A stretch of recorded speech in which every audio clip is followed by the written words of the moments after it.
Good afternoon all of student. हमने लंबे समय तक इंतज़ार किया। यह कोरोना वायरस के चलते आज तक हमने ऑनलाइन क्लास नहीं लिया, लेकिन अब समय आ गया है ऑनलाइन क्लास लेने का,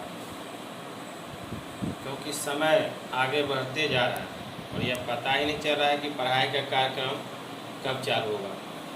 इसलिए व्यवस्था में हमें ऑनलाइन क्लास लेने के लिए विवश होना पड़ रहा है। चलिए हम पीछे लौटते हैं और एक बार पुनः रिवाइज कराते हैं आपको। हमने जो पहले क्लास लिया है आपको 12 क्लास में, याद करिए फिजिकल का हमने पहला चैप्टर सॉल्यूशन ख़त्म किया था और दूसरा चैप्टर हमने जो ख़त्म किया था इनऑर्गेनिक का, जिसका नाम था general principles and process of isolation of elements. ये तत्वों के निष्कर्षण के समान सिद्धांत एवं प्रक्रम, ये 2 चैप्टर हमने ख़त्म किया आपको। पहला सॉल्यूशन और दूसरा तत्वों के वर्गीकरण। अब पुनः हम लौटते हैं फिजिकल का। तो फिजिकल का हम पहला चैप्टर सॉलिड स्टेट का 1 दिन का क्लास हमने लिया था। चलिए फिर से हम स्टार्ट कर देते हैं ऑनलाइन में। यहाँ पर भी हम जो है किसी प्रकार का दिक्कत नहीं होने देंगे। तो तारीख आपका 17/5/2020। जब भी नया चैप्टर चालू करते हैं आपको पता है हम क्या लिखते हैं ऑन। और फर्स्ट चैप्टर है सॉलिड स्टेट।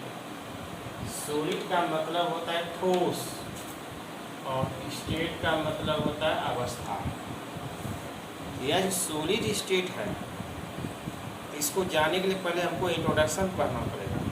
जब इंट्रोडक्शन समझ में आ जाएगा बीच में हमें किसी प्रकार का दिक्कत नहीं होगा। यह सॉलिड किसका पार्ट है?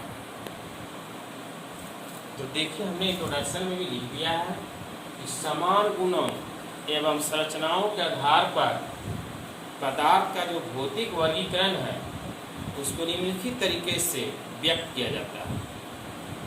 आया पदार्थ, जिसका इंग्लिश होता है मेटर। इस पदार्थ का 2 अवस्था होता है, ठोस जिसको कहा जाता है सॉलिड और दूसरा होता है फ्लूइड जिसका हिंदी होता है तरल। ऐसे तो सीधा सीधे आप जानते हैं पदार्थ की 3 अवस्था, ठोस, द्रव और गैस। लेकिन नहीं, यह द्रव और गैस किसके अंतर्गत आता है? तरल के अंतर्गत आता है। अब रहा सॉलिड। तो सॉलिड के कितने भागों में विभक्त किया गया? सॉलिड को 2 भागों में विभक्त किया गया।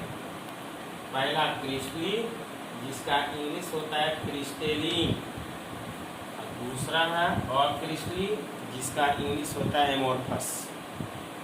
अब ये जो फ्लूइड आया है तरल, इसकी भी 2 अवस्था होती है, 2 प्रकार होता है। द्रव जिसको कहा जाता है लिक्विड, और गैस जिसका इंग्लिश गैस होता है। लेकिन याद करिए द्रव और गैस की चर्चा हमने आपको 11 क्लास में कर दिया है, इसलिए यहाँ पे द्रव और गैस की चर्चा नहीं होगा 12 क्लास में, क्योंकि आपकी सिलेबस में सॉलिड है। जब 11 क्लास आपने पढ़ा था वहाँ पे डिटेल से आपको जानकारी दिया गया था द्रव और गैस क्या है। यहाँ पे सिर्फ चर्चा करेंगे हम सॉलिड का। ये सॉलिड है क्या, पहले इसकी परिभाषा होगा। तो सॉलिड की परिभाषा हमने बता दिया कि पदार्थ की वह अवस्था जिसके आकार और आयतन, आकार और आयतन, आकार और आयतन, यह दोनों निश्चित होता है। और जिसमें दोनों निश्चित होगा तो वह पदार्थ जो कहलाएगा सॉलिड कहलाएगा। अब ये जो पदार्थ है कहलाएगा, तो पदार्थ भी आपको पता है कैसे बनता है, अवयवी कणों से बना होता है। अब अवयवी कणों का क्या मतलब होगा? अब जो हमने कहा यह अवयवी कण, अवयवी कण, तो आप अच्छी तरह जानते हैं केमिस्ट्री में जब भी अवयवी कण की चर्चा होगा तो 3 चीज आएगा।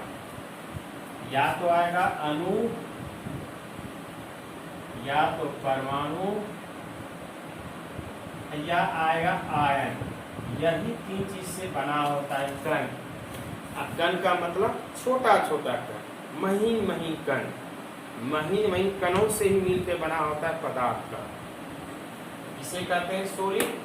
कि पदार्थ की वह अवस्था जिसके आकार और आयतन दोनों निश्चित होगा, आकार भी निश्चित होगा, आयतन भी निश्चित होगा, उसे कहा जाएगा सॉलिड। अब क्या सब आएगा सॉलिड में? बहुत सारा, जितना भी पदार्थ इसमें है सॉलिड के अंतर्गत। मुख्य रूप से हमने लिख दिया हीरा, ग्रेफाइट, नमक, बर, चीनी, बाकी जो पदार्थ है वह धातु है, ETC। यह हुआ सॉलिड का। पुनः एक बार समझ लीजिए, प्रकृति के आधार पर पदार्थ को दो भागों में बांटा गया, सॉलिड और फ्लूइड। अब यह सॉलिड के कितने पार्ट हुआ? दो पार्ट, क्रिस्टली और क्रिस्टली। क्रिस्टली का इंग्लिश होता है क्रिस्टलिन और क्रिस्टली का इंग्लिश होता है एमोर्फस। अब जो फ्लूइड आया तरल, इसकी भी दो अवस्था होती है, द्रव और गैस। नए सीधा सीधी बोलिए, पदार्थ की तीन अवस्थाएं, ठोस, द्रव और गैस। अब रहा यहाँ पे किसकी चर्चा हम करेंगे?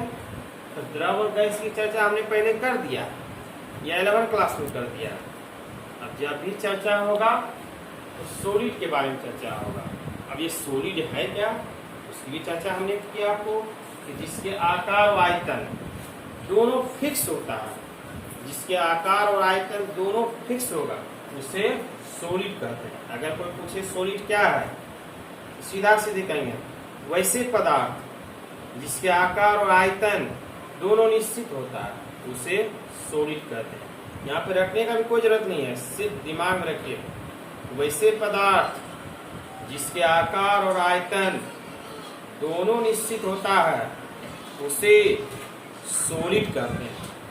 अब जैसे में बोल सकते हैं हीरा, ग्रेफाइट, लकड़ी, नमक, बर, चीनी, शक्कर, जितना भी है पदार्थ सब आ जाता है सॉलिड। अब इसी सॉलिड को अब ऊपर में देखें दो पार्ट, अब इसी सॉलिड का पार्ट को बांटा गया जिसका है क्रिस्टली और क्रिस्टली। अब इसका भी क्लास हम लेंगे और वहाँ बताएंगे क्रिस्टली का भी दूसरा नाम होता है और क्रिस्टली का भी बहुत सारा नाम होता है। तो प्रश्न उठता है कि यह ठोस के अवस्था के क्या क्या समान अभिलक्षण है। इसका कैरेक्टर तो होना चाहिए ना, हर आदमी का कैरेक्टर होता है, हर पदार्थ की अपनी खासियत होती है, सबका कुछ ना कुछ नेचर होता है। यहाँ पर भी ठोस का पहले हम नेचर समझें, क्या इसका कैरेक्टर है, क्या इसका गुण है। तो ठोस का जो अपना गुण है वह तो आप ही जानते हैं कि ठोसों के जो अवयवी कण होता है बहुत निकटता से सटा रहता है, जुड़ा रहता है, जकड़ा रहता है। जैसे मिस्री का ढेलवा, ईटा सब देखते हैं, लकड़ी सब देखते हैं, कुर्सी, टेबल, ब्रेंच सब देखते हैं, एक दूसरे से कैसे सटा हुआ रहता है। उसको अलग भी करना चाहेंगे तो अलग नहीं होगा, भले उसको काट दीजिए आरी पत्ती से, और जितना ठोस को काटेंगे उसका चमक और अधिक होता है। तो चलिए पहला पॉइंट, इसके आकार और आयतन परिभाषा में ही था, तो दोनों क्या होता है निश्चित होता है। दूसरा पॉइंट, इसके अंतर आणविक बल, इसके अंतर अनुबल या इसके अंतर आणविक बल, जिसका इंग्लिश होता है इंटरमोलिकुलर फोर्स, अधिक होता है। बल अंतर आणविक बल का मतलब क्या हुआ कि ऐसा यह जकड़ा रहता है, एक दूसरे से एकदम घना जकड़ा रहता है, एकदम सटा हुआ रहता है, एकदम जकड़ा हुआ रहता है, जिसको आप अलग भी करना चाहेंगे तो नहीं होगा। इसके अंतराणविक बल जो होता है इतना सटा हुआ रहता है कि इसका अंतराणविक बल जो प्रबल होता है, बहुत ज़्यादा इसमें आकर्षण होता है, तो इसके अंतराणविक बल जो होता है अधिक होते हैं, प्रबल होते हैं। अब तीसरा, इसकी डेंसिटी, घनत्व, तो जब सटा हुआ है, जब बल प्रबल है तो घनत्व का मतलब क्या, एक दूसरे से जकड़ा हुआ, इसकी डेंसिटी भी क्या होता है अधिक होता है। अब 3 नंबर पॉइंट, ठोस असंपीडय, इनकम्प्रेसिबल, यानी असंपीडय होता है। असंपीडय मतलब ठोसों को आप जैसे चाहेंगे मोड़ना वैसे नहीं मोड़ाएगा, चिपकाना भी चाहेंगे इसके एकदम सटा के उसको तोड़ दें नहीं होगा। तो असंपीडय एकदम सिकुड़ेगा नहीं, जिस रूप में उसी रूप में रहेगा। तो ठोसों ठोस असंपिदय होता है। दृढ़ यानी रिजिड, रिजिड का मतलब जकड़ा हुआ, एक दूसरे से सटा हुआ रहता है। तो ठोस असंपिदय एवं रिजिड होते हैं। अब लास्ट ई नंबर, इसमें विसरण नहीं के बराबर होता है। आपने सॉल्यूशन में विसरण पढ़ा था। तो ठोसों में जो होता है डिफ्यूजन की क्रिया, जो बहाव की क्रिया होता है, लगभग नहीं के बराबर। अब जैसे नमक वगैरह पिघलता है, चीनी वगैरह पिघलता है, नहीं नामात्र का है। यही कहने मतलब है इसमें विसरण नहीं के बराबर। और सारा पॉइंट है इसमें, मुख्य रूप से आपको हमने 5 को जानकारी दे दिया। सिर्फ जानकारी रखना, ये सब अपने एग्जाम में नहीं पूछा जाएगा क्योंकि इंट्रोडक्शन क्लास है। यह हुआ ठोस अवस्था के समान अभिलक्षण। अगर कोई ऐसे भी पूछे कि क्या क्या अभिलक्षण है, आप ऐसे भी बता सकते हैं, रखने का जरूरत नहीं है।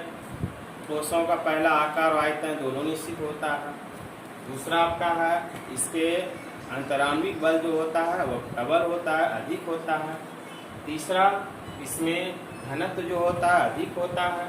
चौथा इसमें ठोसों में ठोस असंपिदय एवं रिजिड होते हैं। ई नंबर, इसमें विसरण की क्रिया नहीं के बराबर होता है। तो पुनः एक बार रिवीजन और करा देते हैं कि ठोस किसे कहते हैं। ठोसों कहाँ से आया, तो पदार्थ के अंतर्गत आता है। उस पदार्थ में ठोस की क्या परिभाषा हुआ, ठोस के क्या क्या एग्जाम्पल हुआ, ठोस अवस्था के क्या क्या समान अभिलक्षण हुआ। अब रहा कि ठोस के प्रकार। अब चले आते हैं मैं टाइप्स ऑफ सॉलिड। यहाँ से आपके एग्जाम में पूछा जाएगा कि ठोसों के जो प्रकार होता है, यहाँ से मुख्य आपकी क्लास स्टार्ट होगा। तो देखिए ठोसों के प्रकार जो होता है, प्रकृति के आधार पर सॉलिड को, ठोस को 2 भाग में बांटा गया। 2 पार्ट होता है सॉलिड का। पहला जो पार्ट होगा उसका नाम होगा क्रिस्टलीन।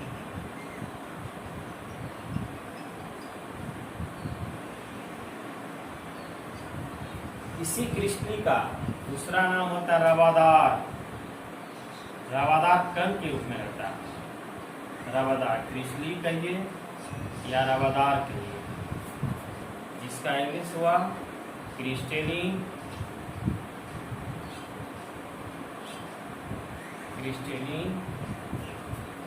अब इसकी क्लास होगा, अब इसका डिफिनेशन होगा क्रिस्टलीन या रवादार।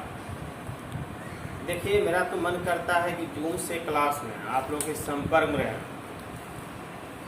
लेकिन व्यवस्था हमारा यही है कि आप लोग का कॉन्टैक्ट नंबर हमारे पास नहीं है, क्योंकि डायरी जो आप लोग को लिखा गया वो डायरी हमारा सुल्तानगंज और सरगंज में रहा है और जाने का भी लॉकडाउन मौका नहीं मिल रहा है। अब प्रयास करेंगे जब आप लोगों का कॉन्टैक्ट जो आ जाएगा तो जूम क्लास होगा। अगर लंबा समय तक चला तो जूम से क्लास लेंगे और ऑनलाइन से आपसे हमसे जुड़ेंगे, हम आपसे जुड़ जाएंगे। हम अपना जो आईडी आपको दे देंगे। इसमें अभी व्हाट्सएप, यूट्यूब में क्लास होगा। व्हाट्सएप में सारी मटेरियल आपको दे दिया जाएगा, वहाँ से भी आप जो है अवेलेबल कर सकते हैं। हम प्रयास हमारा यही है कि जून महीना तक में आपकी जो है सॉलिड स्टेट और एक कोई दूसरा चैप्टर हम खत्म करेंगे, 2 चैप्टर खत्म हो जाएगा। अगर मानिए भगवान की इच्छा होगा जुलाई में चालू, अगर जुलाइयों में क्लास चालू होगा फिर भी आपकी सिलेबस जो बचा खुचा होगा हम खत्म कर देंगे, क्योंकि जब क्लास अब चालू होगा तो संडे भी क्लास होगा। तो ऐसा नहीं कि वैसे संडे को क्लास नहीं होगा, रोज़ होगा, सप्ताह में 7 होगी। इसलिए जो भी चीज़ पढ़ाया जा रहा है उसको ध्यान से आप पढ़ते चलेंगे, बाकी रिजल्ट बनाने का मेरे ऊपर छोड़ दीजिए। प्रयास हमारा रहेगा, जो है हम आपको प्रयास कराते जाएंगे, आप मेहनत करते जाएंगे तो सफलता जरूर मिलेगा। क्योंकि पूरा वर्ल्ड तबाह है अभी कोरोना वायरस से, इसमें हमारा और आपका क्या चलेगा, सब मजबूरी है। कभी ऐसा सोचा भी नहीं गया, जो है सोचा भी नहीं गया था कि वर्ल्ड जो है अस्थिर हो जाएगा। चलिए समय के साथ साथ सब चीज़ों को स्ट्रगल करना पड़ता है। अब रहा आज ये पुनः टॉपिक पे कि टाइप्स ऑफ सॉलिड। तो सॉलिड को कितने भागों में बांटा गया, तो 2 पार्ट होता है, क्रिस्टलीन यानी क्रिस्टलीन अब क्रिस्टली या रवादार कण के बारे में हम मौखिक आपको समझाते हैं, फिर आपको जो है अलग से वीडियो जाएगा तो उसमें आपको हम डिफिनेशन